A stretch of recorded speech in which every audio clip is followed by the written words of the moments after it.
Bon, elle est là.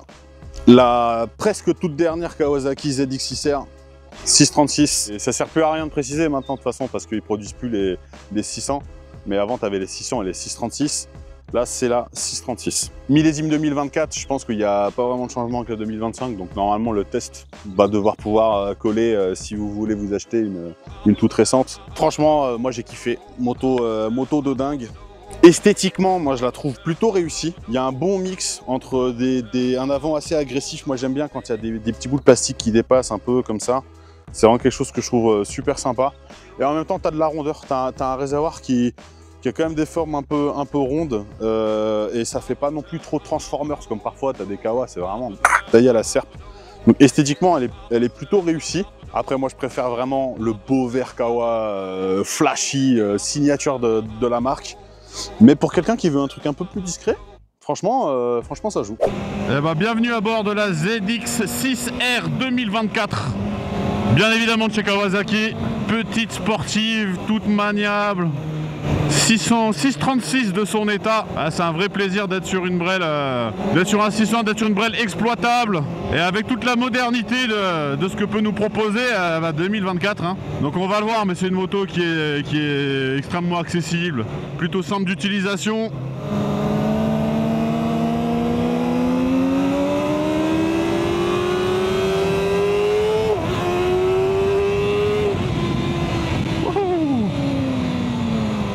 Déjà ça freine bien, premier bon point. Bon, le premier plaisir qu'on a à bord d'une 600, avant toute chose, c'est que dès que la route est un peu dégagée, c'est qu'on peut mettre la poignée à fond. Ce qu'on peut pas forcément faire avec une 1000. Et ça c'est quand même hyper plaisant. C'est quand même hyper plaisant de pouvoir mettre la poignée dans l'angle et pouvoir utiliser ta bécane à fond et de rester dans des vitesses à peu près acceptables. À peu près acceptables. Mais mine de rien, dans une époque où la répression est plus présente que jamais, t'es quand même content de pouvoir dire j'ai une moto un peu plus exploitable qu'un 1000. Le revers de médaille, c'est que effectivement t'as que 120 chevaux, donc c'est pas celle-là qui va te mettre des guillis dans le ventre. Tu vas en manquer à bas régime, c'est sûr. Tu vois là, wow. Au moment où je dis ça, elle tracte. Mais tu vois là, je me mets en troisième par exemple, en troisième à 2000. Voilà, il se passe rien. Pas qu'il se passe forcément rien, mais c'est vrai qu'il en manque un petit peu. Et quand tu es en ville, et que parfois tu as besoin d'avoir un peu de reprise, parce qu'il faut que tu évites quoi que ce soit, tu es content d'avoir un peu plus de couple. Dans une utilisation un peu sortie comme ça, c'est très plaisant, mais c'est vrai qu'il faut apprendre à rester toujours très haut dans les tours. Sinon, t'as pas la gouache du moteur, qui est un moteur d'ailleurs, parlons-en, extrêmement lisse. On est sur un moteur qui est très doux, très lisse, très facile, très moderne. Sur la finition de la moto, franchement, ça va. Après, on a quand même des plastiques qui bougent un peu. Voilà, on voit que, tu vois ici, là, voilà, regarde ça, là, tu vois. Là, ça bouge, là, ça bouge un peu, donc c'est vrai que c'est de la finition un peu, là, pareil, tu vois, le capot de selle, pardon. Voilà. C'est pas de l'européen, ça fait pas non plus ultra cheap, c'est-à-dire que là, j'ai quand même appuyé comme un bourrin, hein, qu'on soit clair, hein. Je veux dire, si tu appuies juste un petit peu comme ça va, la moto craque pas, c'est pas horrible, mais tu sens que tu n'es quand même pas sur une finition type Daytona, type moto un peu européenne, un peu plus léchée. Mais en même temps, la moto, elle vaut 11 600 €. Voilà. Donc quand tu dis ça, j'ai envie de dire que tu as un peu tout dit. Tu as un écran TFT qui est lisible, qui donne toutes les infos que tu veux. Tu as un moteur qui est génial. Une légèreté qui permet de prendre les virages, mais de te jeter dedans comme un sourd et de sentir une moto hyper saine. Donc c'est un vrai plaisir de conduite. Les rétros, moi j'aime bien, ils sont grands, tu vois bien dedans, donc ça c'est cool. Moi qui suis un peu un colosse sur la bécane, t'as certaines motos, franchement je vois l'intérieur de mes coudes, voire parfois je vois mes poignets. Donc autant te dire que mon caméraman il a pas le problème, Mais, mais moi, non, moi par contre, c'est vrai que ça me prend vite la tête. Et pour le coup, donc ça, c'était quand même assez plaisant. Bon, après, sur piste, tu t'en fous, mais on va vous mettre à l'image quelques spécificités techniques en termes de poids, de moteur, cylindrée, etc. Que vous ayez 2-3 infos. Donc, il faut savoir que Kawa aujourd'hui, ils font plus de 600. On est sur un modèle qui est un 636 de cylindrée, qui est un peu leur signature. Hein, c'est les seuls à faire ça. Et en fait, ce qui est impressionnant, c'est que pour une sportive, elle est extrêmement facile d'accès. La position, elle est sportive. J'ai quand même la main proche des genoux. Tu vois, je mets mon petit doigt au guidon, je touche. Il y a de la radicalité, mais il n'y a pas non plus un excès de radicalité. Le shifter, il est d'une douceur, mais tu as l'impression de passer les vitesses dans la semoule. Alors c'est un shifter que up, tu n'as pas de downshift. C'est pas nécessaire, je pense, pour l'utilisation de cette bécane. Autant le shifter up aujourd'hui, ça paraît compliqué de s'en passer. Quand tu as l'habitude de l'avoir, c'est vrai que ça peut surprendre un peu de devoir t'en passer.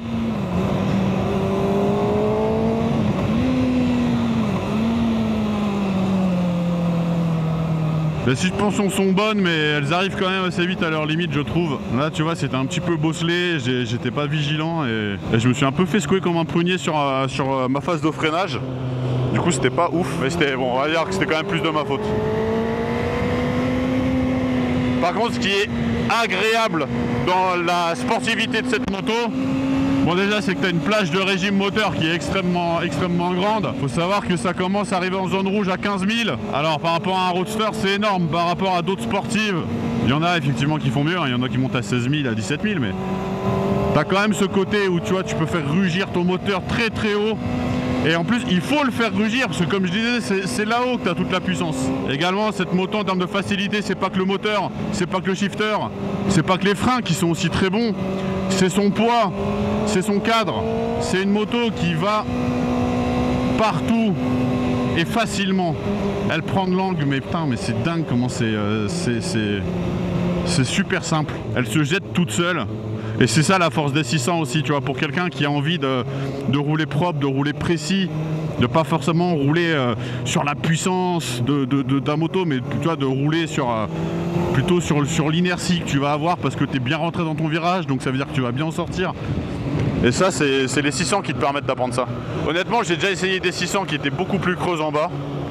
Donc vraiment le moteur est très joueur. Celle-là, elle est équipée d'un pot Haro si je dis pas de bêtises. Ouais c'est ça, c'est un Haro. Donc elle est équipée d'un Haro avec chicane. Pour le coup ça sonne plutôt bien. Mais il y a un mec qui tourne là dans le coin qui a une ZX6R full tube et tout. Wow, bah tu sais que c'est violent. Hein. De toute façon les moteurs Kawa, en termes de sonorité, la moto est tip top. Dans la suspension, moi je mettrais mon petit veto. Je trouve que l'arrière est pas trop mal, l'avant, il m'a mis en défaut plusieurs fois, donc après voilà, la moto je la connais pas encore et je l'ai roulé 1 heure, donc je peux pas donner un avis non plus très complet, mais ouais, moi les suspensions, j'avoue que j'ai moyennement kiffé. Tu vois, si demain je vais en acheter une, je pense que la suspension je la change. Trop raide, je sais pas, il y a quelque chose qui m'a dérangé en termes de comportement, tu vois, ça revenait pas comme je le voulais. J'avais une lecture un peu imprécise de la route, qu'en fait quand la moto, donc effectivement elles sont un peu raides, mais quand tu as un choc, bah derrière je trouve que tu as une sorte de flottement qui me permettait pas forcément d'être à l'aise dessus, tu vois. En tout cas super petite machine, franchement je la trouve vraiment top.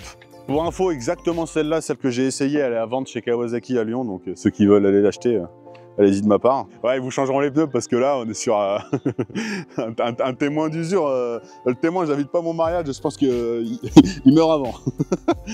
Mais bon, encore, ils vont pas me mettre des pneus neufs pour faire un essai quand même. Il manquerait plus que ça.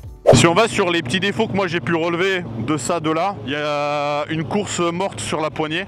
Tu vois, regarde. Voilà. Là, j'ai pas d'accélérateur là. Donc ça c'est un truc qui moi personnellement me dérange. Je voudrais voir si ça se règle. Et ça c'est quelque chose qui effectivement me dérange pas mal. Également, vu qu'on est sur une sportive, avec un prix assez compressé, on parle d'une moto à 11 600 €, il y a pas mal de choses de confort que tu ne retrouves pas sur cette moto. Donc tu vas oublier effectivement le shifter down. Tu vas oublier tout ce qui va être poignée chauffante, tu vas oublier tout ce qui est agrément en termes de règlement des suspensions, d'avoir des cartographies qui changent vraiment le comportement du véhicule.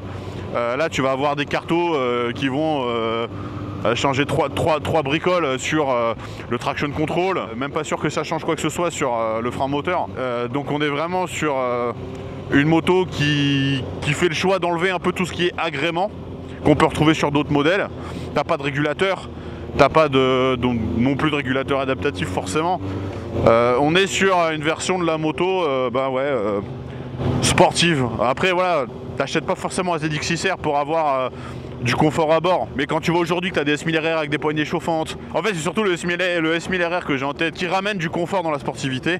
Là aujourd'hui c'est pas le cas, mais pas la même gamme de moto, pas la même gamme de prix, donc tu peux pas non plus lui demander tout et n'importe quoi. Je pense que c'est une moto incroyable pour aller faire de la piste, c'est une moto très sympa pour faire de la balade. Même si je commence déjà à avoir les fesses un peu plates, on sait que Kawa, les selles, c'est pas trop leur truc quand même, qui plus est sur leur modèle sportif, j'en sais quelque chose. Mais sincèrement, je pense que sur cette moto, il y a tout pour rendre un homme heureux. Il y a même une jauge d'essence qui est assez rare sur des modèles sportifs. Alors même si ça devient une norme hein, maintenant même sur les sportifs, mais il y a quand même une jauge d'essence. T'as un tableau de bord qui est pas trop mal, bon il est pas non plus ouf, il fera ce qu'on lui demande. Après c'est que quand tu tournes la poignée, ça y va hein. Mais tu as vraiment une phase de progressivité et d'attente pour arriver jusqu'au moment où la moto va commencer à t'envoyer tout ce qu'elle a dans le bide. Qu'est-ce qu'elle est facile! Qu'est-ce qu'elle est facile! C'est dingue! Là tu ressens vraiment tout l'avantage d'avoir une 600. J'ai été un peu médisant sur les suspensions parce que je sens que au niveau de l'arrière, là, la suspension arrière, elle est pas mal. Alors après, je pèse mon poids, hein, donc forcément, j'aide pas la moto à être, on va dire, la plus performante sur les suspensions. Mais ouais, quand même, l'avant, il est raide. Hein. L'avant, il est un peu raide. Ouah. L'arrière est pas mal, par contre. J'ai un bon feeling sur la suspension arrière, j'ai un moins bon feeling sur l'avant. Voilà, par contre, voilà, tu vois. T'es souvent obligé de tomber un rapport pour aller chercher la zone d'amusement de ta moto. Tu peux pas vraiment en fait spontanément juste tourner la poignée et dire allez j'y vais, tu vois. Comme tu peux le faire avec une 1000, comme tu peux le faire avec une cylindrée un peu plus haute ou un roadster qui va du coup avoir une plage de fonctionnement un peu plus raccourcie.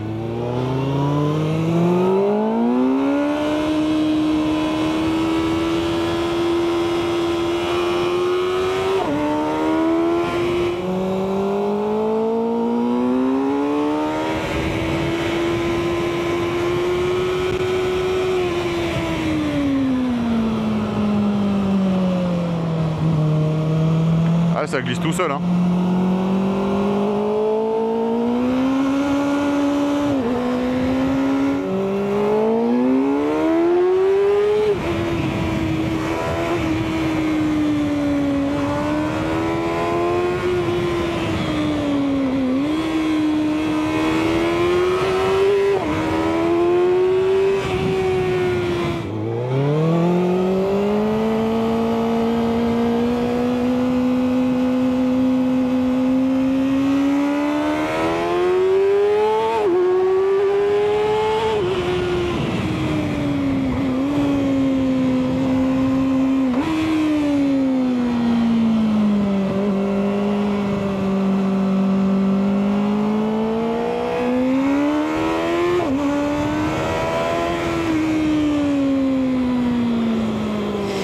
Petite fin de vidéo bonus, je suis sur le point de la ramener et je me sens de plus en plus à l'aise sur cette moto. C'est dingue comment une heure de plus et tu te sens 3 fois plus à l'aise.